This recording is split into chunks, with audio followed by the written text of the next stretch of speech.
네, 잠시 입장이 있겠습니다.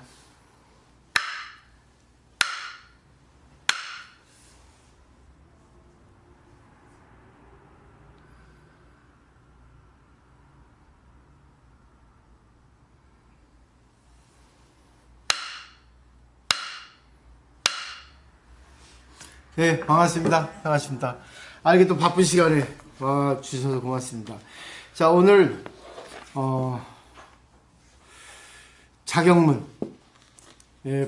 초발심 자격문은 세 가지로 구성이 되어 있는데, 첫 번째는 개초심학 입문, 초심 학인에게 가르치는 글, 경계하는 글이고, 두 번째는 발심 수행장, 발심에서 우리가 발버리심을 해서 수행을 하는 그런 내용이 들어있는 가르침, 오녀심 거고, 그 다음에 이제 세 번째는 자격문, 야운 비구라고 써있죠. 야운 비구는 출처가 분명하지 않아요. 전기가 불상입니다. 말하자면 알 수 없어요. 생멸연도고 어느 시대에 있음인지 또 있음에 대해서는 불확실합니다.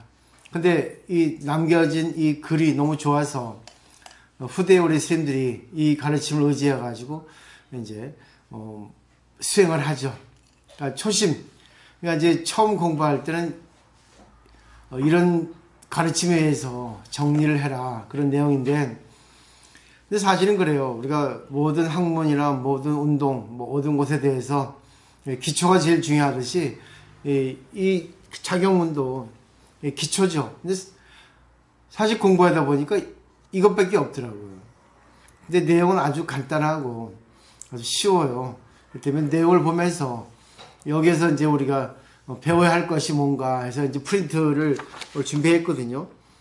조금 전자사전, 한자 전자사전에서 발췌한 것도 있고 저번에 정리해 놓은 것도 있거든요. 요거에 대해서 우리가 약간 철학적으로, 논리적으로 좀 정리를 해보시면 하는 생각에서 왔어요. 일단 이제 쭉 보죠. 내용을 간단하게. 자격문, 스스로 경계하는 문이에요. 그러니까 자기 자신에 대해서 자기 스스로가 이렇게 이제 다짐을 하는 거죠. 근데 여기서 보면 주인공화라고 하는 말 나옵니다. 불교에서 주인공이라는 말이 나왔죠. 자기가 주인이에요. 공이라는 높인 말이잖아요. 그러니까 주인공화. 자기가 자기에게 자기 마음에 있는 진짜 주인공에게 부르는 거죠. 자기의 주인공이 누군가 한번 잘 봐라. 그 주인공에 대해서는 불교에서 말하면 이제 공이라고 하는 그런 이치적인 그를 통해서 우리 마음속에 공이라는 게 있다. 그 공을 찾아서야만이 주인공을 찾을 수 있다는 그런 내용입니다. 상당히 철학적인 내용이죠. 자, 주인공아 청하언하라. 나의 말을 들어라. 내 육신을 갖고 있는 욕망의 눈을 가지고 내 욕망, 그러니까 육신을 초월한, 욕망을 초월한 진짜 정신세계 자기에게 이제 호소한다고 보시면 될 것 같아요. 그래서 자기 스스로에게 이제 얘기하는 거죠. 긴 득도 공문연을 몇 사람이나 공문 속에서 도를 얻었거늘, 이게 공문이란 말 나오죠. 불교를 다른 말로 공문이라 합니다. 공의 문이에요. 공. 근데 공이라고 하니까 이제 우리가 일반적으로 조금 너무 철학적이다, 어렵다, 공이니까 없지 않냐 이렇게 하는데 그건 아니고, 오늘 이제 가장 주된 내용이 공이에요. 불교는 공이 전부죠. 근데 공에서 이제 중도가 나오거든요. 거기까지 나와야 되는데 그 중도를 내기까지는 상당히 어려워요. 그래서 대부분 공에서 머물러 버립니다. 일단 한 단락을 끝내고 이 공에 대해서 한번 보죠. 자, 여하 장륜 고추 중고, 고치 중고. 그대는 어찌 고의 세계에서 길이 하는가. 그러니까 많은 사람들이 이 불교 가르침에서 우리 인생의 진리를 얻었는데 그대는 왜 고통의 세계에서 윤회 계속 이렇게 맴돌고 있는가. 고의 속박에서, 고의 굴레에서 벗어나지 못한다는 거죠. 왜 그러느냐 그거예요. 여자 무시이래로, 그들은 시작 없는 이유로부터, 시작 없다, 무시이래로 하는 것은 우리 인생이 시작이 없다는 겁니다. 언제 시작이지 언제 끝인지 그냥 영원이라는 것이 바로 공의 뜻이에요. 결국 우리가 죽어도 죽은 게 아니고 살아도 사는 게 아니죠. 영원히 반지처럼 계속 연결돼 있죠. 그 중에 이제 쉬는 타임이 우리가 죽고 나서 49일이라고 이렇게 불교에서 얘기하고 있지만 그것은 이제 정형 숫자로 얘기를 할 뿐이지 그것은 사람에 따라서 49일 될 수 있고 일주일이 될 수 있고 1년이 될 수 있고 2년이 될 수 있고 또 2년이 만나지 않으면 우리가 직장 다니다가 실직해서 다음 직장을 찾기까지 실직 기간이 영원히 안 될 수도 있고 그러니까 다음 취직 기간이 재취직이죠. 또 하루 만에 될 수 있고 또 일주일 만에 될 수 있고 그런 거죠. 그런 의미로 생각하시면 결국은 공이라는 것은 인연이에요. 인연. 그 오늘 설명드릴 겁니다. 자, 지우금생, 금생일까지 네가 시작이 없이 네가 인생을 살아왔는데 지금 딱 몸을 받은 지금 금생, 이생에 이르기까지 배각합진 한문투인데 깨달음을 등지고 번뇌에 합한다는 거죠. 그래서 우리는 전도몽상이에요. 거꾸로 본다는 거죠. 결국 깨달음을 열면은 내가 진짜 이 우주의 진리 또 나에 대해서 어떤 그런 근본을 알면은 그게 바로 깨달음이거든요. 이론이죠, 이론. 이론을 알아도 우리가 이론대로 할 수 있죠.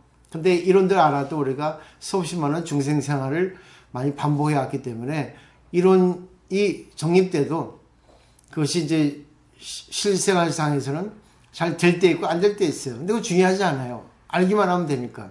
그러니까 부처님께서는 알고 짓는 죄보다 모르고 짓는 죄가 크다. 모르고 짓는 죄는 영원히 모르기 때문에 오랫동안 알게 될 때까지 모르기 때문에 계속 반복한다는 거죠. 근데 알고 짓는 죄는 알기 때문에 내가 지어도 내가 잘못을 해도 다음에는 하지 말아야지 하게 되거든요. 그래서 이제 우리가 지금 요거를 좀 잘 보시고 공부를 한 이유가 되겠습니다. 그 다음에 타락, 우치, 하야. 어리석음에 떨어져. 어리석다는 것은 결국은 자기중심이죠. 깨달음의 이치가 있는데 우주의 진리, 우주의 어떤 운행 궤도가 있는데 그것을 알고도 그것을 등지죠. 왜? 자아 때문에. 자기 몸의 노예가 되기 때문에 항상 자기 몸에서 시키는 대로 이렇게 한다고 이렇게 생각하면 될 거예요. 그 다음에 항조중악하야. 늘 많은 악을 지어서 이입삼도지 고륜하며 사막도의 고통의 수레바퀴 속에 들어가면 늘 많은 악을 짓는다는 것은 이 악이라는 것은 의지 약한 거죠. 유혹에 걸린다는 거죠. 그러니까 결국 우리가 하기 쉬운 것은 좋은 거예요. 근데 하기 어려운 것은 어떻게 보면 사실 진짜 좋은 건데 너무나 중생질을 많이 해서 자기 하기 어려운 것은 자기가 용기를 내서 하지 않으면 안 됩니다. 그러니까 타락하는 거는 쉬워도 다시 갱생길을 걸어서 좋은 쪽으로 돌리는 거는 쉽지 않죠. 공부 안 하기는 쉬워도 공부를 하기는 어렵다는 거죠. 거짓말 하기는 쉬워도 거짓말 안 하기는 어렵죠. 자아 때문에 그렇습니다. 진실은 아프고 가식은 달콤하다는 거. 요즘에 전부 인문학이 발전해서 우리가 그런 공부를 많이 해야 되겠죠. 불수세선 모든 선을 닦지 않아 이침 사생지 어패로다.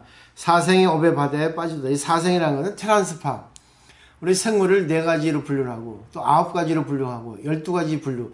이 사생이라는 것은 이 지구상의 생물의 분류라고 생각하시면 돼요. 결국은 지구상의 생명을 받아서 다행히 우리는 인간의 몸을 받았죠. 근데 그것도 사실은 전생의 업 때문에 깨달음을 징지고 살아와서 인간의 몸을 받았다 하는데 이건 약간 전체적으로 본 건 아니고 한 부분에서 그대를 한번 봐라. 업이 있어서 그대가 이 세상에 생명을 받았다 이렇게 보는 건데 사실은 그게 아니에요. 뒷장에 보면 그게 나오거든요. 자, 신수육적고 육적을 따르는 거로 몸은 육적은 6도적인데 육적은 결국 색성량 미촉법입니다. 우리가 눈을 뺏긴다, 마음을 뺏긴다, 몸을 뺏긴다 그러죠. 결국은 대상에 걸려가지고 대상이 나를 빼앗기잖아요. 근데 사실은 근본은 내 마음속에 있죠. 아무리 내가 좋아하는 것이 있다 하더라도 내 마음이 그거는 아니야 하면 되는데 요즘의 사람들은 어떻습니까? 너무 정신세계에 약하니까 뭐 그 플라스틱 머니 카드가 너무 유행이 돼서 카드로 막 긁잖아요. 그리고 긁고 나서 후회를 하죠. 그러니까 육적은 결국 우리 안입이 설신이 감각기관의 대상이거든요. 색성, 향, 미촉법. 그러니까 결국 외계, 경계, 가장 알기 쉬운 그 한자어로 견물생심이죠. 사물을 보면 마음이 일어나요. 그러니까 맛있는 음식을 보면 먹고 싶고, 또 뭐 잘생긴 남자나 여자를 보면 또 왠지 마음이 통하고, 또 좋은 집을 보면 갖고 싶고, 여러 가지 그 경계에 의해서 자기 마음이 이렇게 뺏기는 거죠. 도둑질을 당하는 거죠. 그렇게 말씀하시죠. 그 다음에 혹타악지 즉 극진극고로다. 그래서 거기에 가가지고 이제 자기도 모르게 어떤 뭐 행동을 취하면, 분수에 맞지 않은 걸 취하면 지극히 괴롭고 지극히 아프다는 거죠. 가장 기본적인 거죠. 너무 쉬운 거예요. 근데 우리가 일상생활에서 이것을 근본으로 하지 않으면 안 돼요. 그래서 처음에 그대가 지금까지 살아온 것에 대해서 한번 살펴보라 그거죠. 그 근본을 보라는 겁니다. 그 다음에 61페이지 보면 신배 일승고로, 여기서 일승이라는 말이 나오죠. 마음의 일승을 등지는 거로. 일승이라는 것은 삼승에 반대된다고, 결국은 이제 삼승을 모아서 일승으로 돌아간다 법화하게 쓰는데, 삼승은 성문 영각은 이승이에요. 또 그다음에 보살은 일승입니다. 그래서 여기서 일승은 보살, 그리고 또 부처님, 그런 법이에요. 근데 여기서 일승을 등진하는 것은 결국 우리 불교를 세 가지로 나눈다면 성문, 연각, 보살, 삼승이거든요. 그 안에 들어가는 것이 일승이에요. 세 가지가 다. 근데 일승에 들어가지 못한다는 것은 우리가 그렇게 알고 있어도 세상은 욕망의 세계, 유혹의 세계라 그것에 등지지 못해요. 그것에 거스르지 못합니다. 쫓아가요. 그러니까 정치인들도 욕심 때문에 이상한 일 벌이고, 그리고 또 인간도 욕심 때문에 그냥 자기 몸이 또 마음이 시킨 대로 뭐 어기잖아요. 질서를 지키지 않지 않습니까?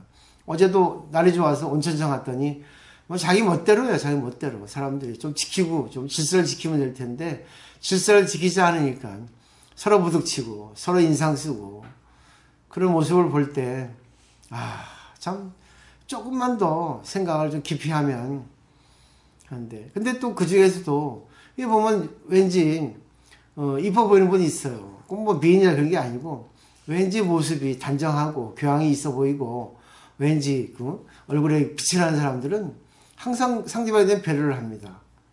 자기 식구를 데리고 나왔지만 그런 모습을 볼 때 야, 참 진짜 저 가정은 진짜 행복하겠다, 부럽다 하는 생각을 저도 어저께 했어요. 근데 또 어떤 가족은 완전히 찡그르게 하는 그런 가족도 있어요. 그래서 그런 걸 볼 때 과연 나는 그런 모습을 보고 내 자신을 한번 뒤돌아봐야겠다.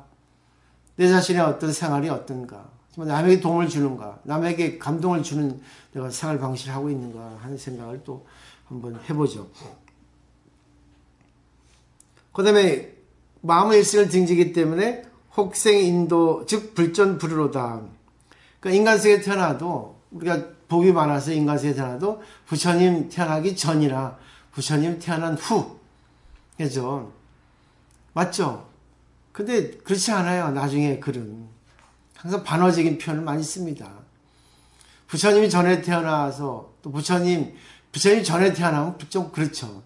부처님 돌아가신 후에 태어난 것은 행복이에요. 왜? 수없이 많은 분들이 부처님 가르침에 의지해서 자기 나름대로 깨달음을 또 열기 때문에 어떤 그런 양식이 많잖아요. 어떤 가르침이 더 많이 늘어나잖아요. 부처님 가르침에 의지해서 그 많은 또 가르침을 또 이렇게 내지 않습니까? 싹이 나오듯이, 또 배양하듯이. 그 다음에 금력 행득 인신이라, 지금 또한 다행히 인간 몸을 받으나 정시 부름 말세니